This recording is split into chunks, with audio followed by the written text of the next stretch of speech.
What's up, guys? Happy Black Friday. Welcome into another episode of the Daily Juice Podcast with me, Matt Perrault.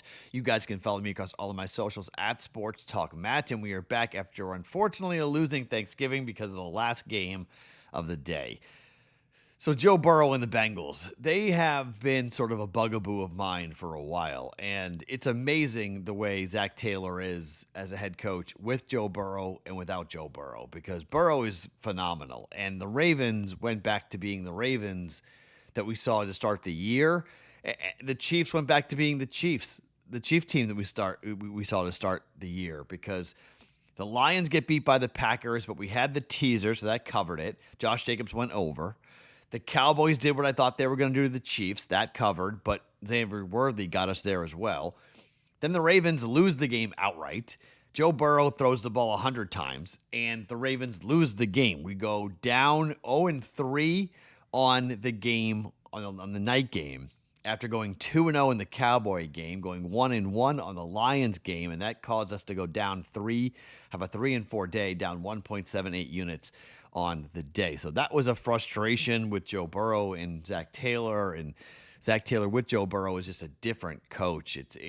Joe Burrow came back and looked tremendous. That Ravens defense went back to being the Ravens defense we saw to start the year, and now it's going to be fascinating to see how this all plays out. The Chiefs are probably going to miss the playoffs, which is incredible. But then we've got a Ravens team that has to prove itself, at least to me. And even if they do get to the playoffs, I don't think you can be too afraid of that defense. Like, they just can't stop anybody. And so you got that game. The Patriots play the Ravens coming up here in a couple of weeks. That's going to be a very interesting matchup to watch. And I just think from a X's and O's standpoint, this is one of the worst coached teams for the Ravens I've seen in a while. Like, they just make really bad mistakes and they blow coverages like crazy. There were no T. Higgins out there. That was just Jamar Chase doing that, and tight ends just killing that secondary for the Ravens. Big game for Joe Burrow, obviously, to come back, and now at 4-8. Are they going to make the playoffs? No.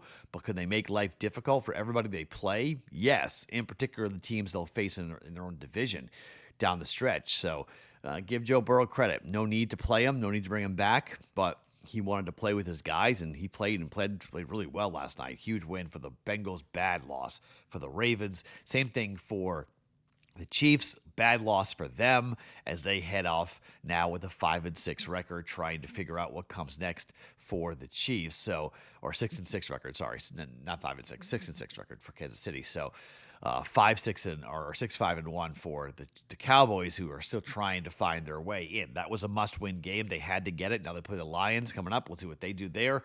You know, if they can run the table, they have a good shot of getting in, but they're going to have to find a way to run the table, or at least, suffer one more loss for the Cowboys. So good stuff in the NFL coming down the stretch. Now, we have a Black Friday game today. We've got a bunch of college games. I've got 2 college plays, and I've got 1 NFL play. I like the NFL play. I don't love the the college slate for today. The better games are tomorrow for college football. So today, I'm not going to go too crazy. We're going to kind of limp our way, only with 3 plays coming up here for today. But a reminder that we're headed towards the end of this month. And since we are at the end of the month, we're going to be giving away the Bo Nix signed mini helmet to someone who wants to win this. You must be a subscriber to the BettingPros YouTube channel, and you must comment on this video. If you do those 2 things, you are entered in to win the autographed Bo Nix Broncos mini helmet, thanks to our friends at pristineauction.com. We are less than a week away from giving away that signed mini helmet. So if you want it, get involved. Eagles and the Bears today. There isn't much of a handicap to this. So here's the thing that I've got with the Bears. And I don't mean to insult Bears fans. I just don't buy your football team. And I think the Eagles, coming off of a loss in which they blew a 21-0 lead to the Cowboys, they're at home, they're laying 7, and the Bears, I think, are going to have a tough time moving the football today up against this defense for the Eagles. Now, obviously, there are some injury concerns to look at from a secondary perspective for the Eagles that you have to keep an eye on, okay? But it looks like, that there's going to be some questions. It looks like Reed Blankenship is probably not going to play here for the Eagles defense. We know that Lane Johnson is out, but I think the rest of the team, the rest of the defensive players that were somewhat questionable for the Eagles should be in the game today. And I think that that's big, but I think the running attack finally finds its way here. I think we see Jalen Hurts running the football a lot, and the Bears just haven't played a very difficult schedule. And look, you could say you're playing the numbers, Matt, and you're just talking about where they are, but I just think when you look at the Bears defense, their DVOA is awful. They're allowing a ton of points per game. They're allowing a ton of yards per game. They haven't played anybody. They've also had an incredible turnover luck here against an Eagles team that generally, although last week it did turn the football over to the Cowboys, generally does not turn the football over. So I think this is a comeback to earth game here for Chicago. I think this is kind of like a remember who you are, like you're a little ahead of schedule and you're on the road and you're in prime time and it's Nick Sirianni, it's Jalen Hurts. These are primetime spots where, generally speaking, the Eagles have done really well and have somewhat been dominant in these situations. I would be very surprised. Obviously, we're going to lay 7 points here, which can be kind of a big number, and I get it. It's not great to lay this, but Jalen Hurts at home in Philadelphia is 30-4 straight up as a favorite.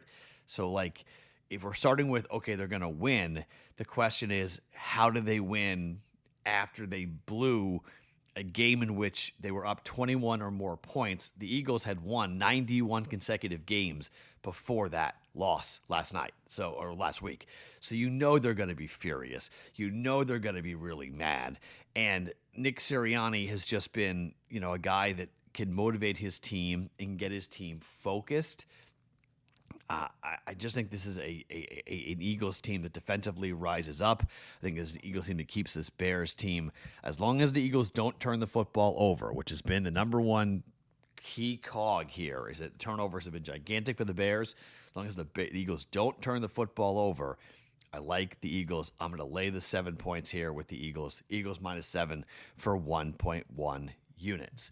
If you guys don't know yet, we are being sponsored by Hard Rock Bet. Hard Rock Bet, great time to do so here during the holiday weekend, to jump in if you haven't done it. A lot of family, a lot of food, a lot of football coming up here over the next, yesterday, today, and then 2 more days after that, Saturday and Sunday. You guys can place a $5 bet. If it hits, you get your winnings, plus they'll give you $150 in bonus bets that you guys can use for your first bet. Hard Rock Bet has the Stats Hub, which has trends, streaks, and stats, which can help you make your plays. Plus, this week on Hard Rock Bet, you get the 50% profit boosts. You've got the same game parlay and the SGP Max available, so your bets will pay extra. New promos every day, so download the Hard Rock Bet app and make your first deposit today. We go to college, and we'll start with Utah at Kansas. Now, Utah is a team that I liked last week. If you were on the live chat on Discord channel, which, by the way, there won't be a live chat this week, but if generally the live chat is going on, well, I think there's going to be some similar handicaps here. Utah is a tremendous team against the spread. They've been just straight up dominant against the spread. They've also been really good from an over situation. They're 8-3 to the over. They're 3-2 to the over on the road. And offensively, the last 4 weeks for Utah, they've scored 51, 55, 45, and 53, thanks to the most dominant running attack in college football. Kansas can't stop the run. Okay, Kansas is one of the worst rush defenses in the country, and it's a big mismatch here in terms of rushing. Utah averages 6.2 yards per rush, and Kansas gives up 4.9 yards per rush. Utah is running for 280 yards a game on the ground.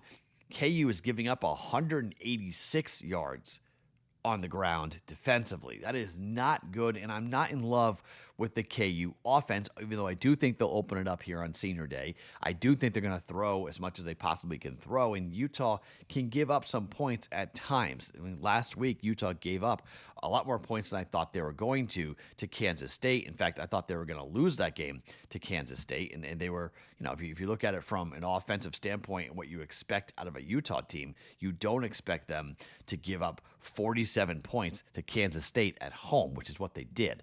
So rather than get involved here with the over in the game because maybe Utah's defense rises up. Iowa State only allowed 14 points for Kansas last week on the road. So if you have another performance like that, Iowa State's defense is good, but Utah's defense is much better than Iowa State's, that maybe it's a complete rout. 38-14 was the final score last week, and the game stayed under 55.5. Today's total is even higher. It's at 60.5 today. So I'm a little on the concern side that Kansas is not going to score enough. I'm also looking at 10.5. I don't mind laying 10.5 here for KU. I do think Kansas is going to be in trouble here against Utah. But again, a 10-point win. This number was 13.5. It's been bet down. So I think the best way to approach this game, I think the best way to play this is to take the team total.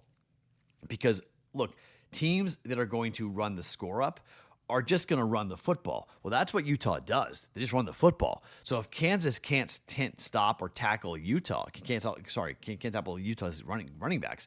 I mean, third string, fourth string guys come in and they're still running and they're still going ahead and running through big holes and they're still going to be able to go and score. So I'm not really afraid of the white flag being thrown up by Utah against Kansas because all Kyle Whittingham's going to do is run the football. If they score, they score. You got to stop them. It's football. So I do think Utah scores 40 points today, maybe even more than that against KU.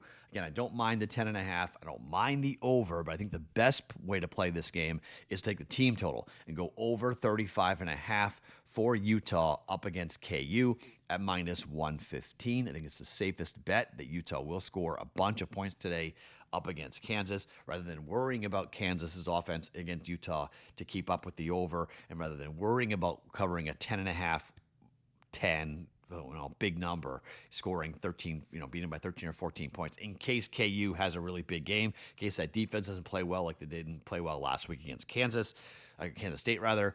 Let's just take team total. Utah 35.5 team total for 1.1 units.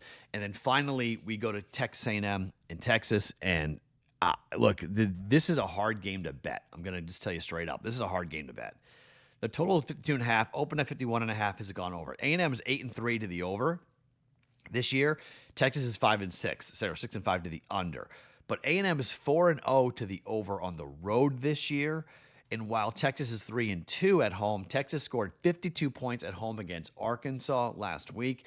They looked good. That's not a great Arkansas defense, obviously, with the firing of Sam Pittman, but that's an offense for Texas that needed a game like that to give Sark some confidence, to give Arch Manning some confidence going into this game up against Texas A&M, who just blanked Samford. But that's Samford. In their last game, they gave up 30 points to South Carolina. I think Texas can learn a lot from that football game as to what they were doing with Lenora Sellers, that they can go and get this game to be a high-scoring affair, a back-and-forth battle. I mean, look, against LSU, 49-25. Against Arkansas, 45-42. We have seen shootouts against Notre Dame, 41-40. This is just what Texas A&M does on the road. They get into shootouts.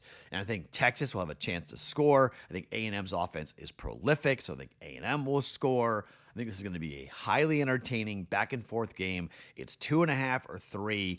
If Texas wins, Texas will keep Texas A&M out of the SEC championship game next week. If Texas wins, or Texas A&M wins, they're headed to the SEC championship game. So a ton on the line here. If Texas wins, they keep themselves alive for a at-large bid to the college football playoff. A&M wins, it obviously puts them into the SEC championship, but it keeps them in the top 4 position here for the college football playoffs. So, I mean, a lot going into this game. It's a big rivalry game. A lot of people like Texas to win this game. I think that's a fine point, but I'm not going to sit here and put money behind it because I'm not that confident that Texas beats Texas A&M. You guys have, if you've been with us all season long, you know I'm pretty heavy. I like Texas A&M a lot. I think they've been one of the best teams, if not the best team in the country all year. So I'm a little bit hesitant to fade Texas A&M in this spot on the road. Short number, coin flip type game. Let's just go ahead and jump in on the over. Easier play. Texas A&M and Texas over 52.5 at minus 110. All right, so 3 plays for us here on the podcast today. Eagles -7 against the Bears. Utah team total over 35.5, and Texas A&M and Texas over 52.5. half. Happy Black Friday. Happy shopping. Enjoy it. Be safe. Don't do anything crazy. We're back tomorrow with a full college basketball slate. My name is Matt Perrault. You guys can follow me across all my socials at Sports Talk Matt every morning, wherever you guys get your podcasts. It is the Daily Juice.